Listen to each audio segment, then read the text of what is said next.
Assalamualaikum warahmatullahi wabarakatuh. Halo sahabat cerita kehidupan. Apa kabar kalian semua?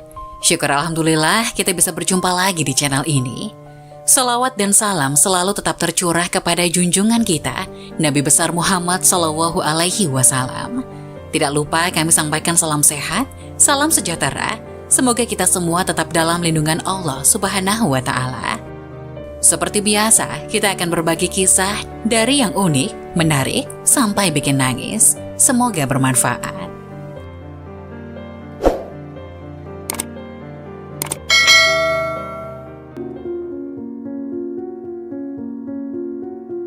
Wajib tahu, inilah 4 waktu yang dilarang membaca ayat kursi. Bacaan ayat kursi tentu tidak asing lagi bagi umat muslim. Ayat 255 pada Al-Quran Surat Al-Baqarah tersebut disebut ayat yang sangat agung. Pada suatu malam saat peristiwa hijrah, ayat tersebut diturunkan ke Madinah. Karena kemuliaan dan kebesaran firman Allah Subhanahu wa Ta'ala inilah, beribu-ribu malaikat mengiringi saat ayat tersebut diturunkan. Menurut riwayat Muhammad bin Al-Hanafiyah, saat ayat kursi diturunkan, seluruh berhala yang ada di bumi berjatuhan. Malaikat pengiringnya pun ikut bersujud. Mahkota-mahkota para pembesar saling berjatuhan, dan para penguasa menjatuhkan wajah-wajah mereka ke bumi, serta para setan saling berlarian. Karena itu, banyak sekali keutamaan ketika seseorang membaca ayat kursi. Salah satunya, mendapatkan perlindungan Allah Subhanahu wa Ta'ala dari gangguan setan maupun jin. Rasulullah SAW bersabda, "Apabila engkau mendatangi tempat tidur, bacalah ayat kursi. Niscaya Allah akan senantiasa menjagamu dan setan tidak akan mendekatimu hingga waktu pagi." Hadis riwayat Al-Bukhari. Selain banyak keutamaannya, ternyata ada beberapa waktu yang dilarang membaca ayat kursi.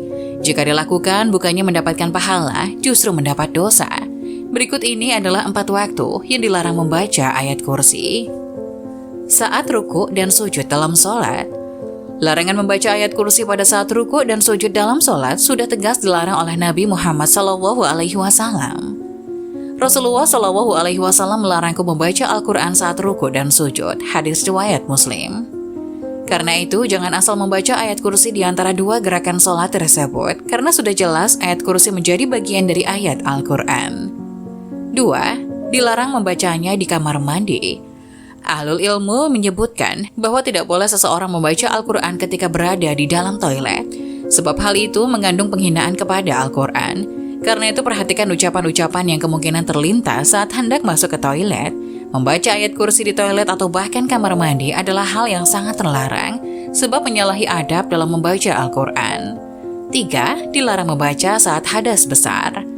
Hadas besar yang dimaksud adalah saat sedang junub, haid atau nifas. Membaca Al-Quran termasuk ayat kursi dalam keadaan hadas besar adalah haram, kecuali membacanya dalam hati. Kiai Haji Ali Mustafa Yakub dalam buku Fatwa Imam Besar Masjid Istiqlal menjelaskan bahwa hadis-hadis yang menyatakan larangan bagi wanita haid membaca Al-Quran dari Ibnu Umar, bahwa Rasulullah bersabda, wanita haid dan orang yang junub tidak boleh membaca Al-Quran, walaupun 1 ayat. Hadis riwayat Imam Tirmizi dan Ibnu Majah. Hadis tersebut jelas menjelaskan larangan membaca ayat Al-Quran bagi wanita yang sedang junub ataupun haid, maka membaca ayat kursi pun termasuk hal dilarang. 4. Ketika sedang mengantuk. Imam Nawawi menyebut bahwa makruh hukumnya membaca Al-Quran meski hanya ayat kursi saat kita sedang mengantuk.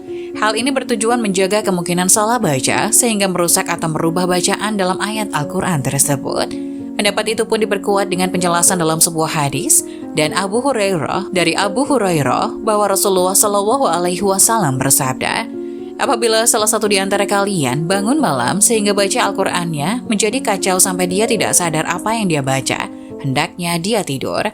Hadis riwayat Imam Muslim dan Ibnu Majah. Nah, itulah 4 waktu yang dilarang membaca ayat kursi. Hendaknya perbanyaklah mengamalkan bacaan ini pada waktu yang dianjurkan agar kita mendapatkan pahala dari Allah Subhanahu wa Ta'ala. Semoga penjelasan tadi dapat memberikan hikmah dan manfaat untuk penonton semuanya. Jangan lupa like, share, subscribe channel ini agar tidak ketinggalan video-video bermanfaat selanjutnya. Sekian dari kami, terima kasih. Wassalamualaikum warahmatullahi wabarakatuh.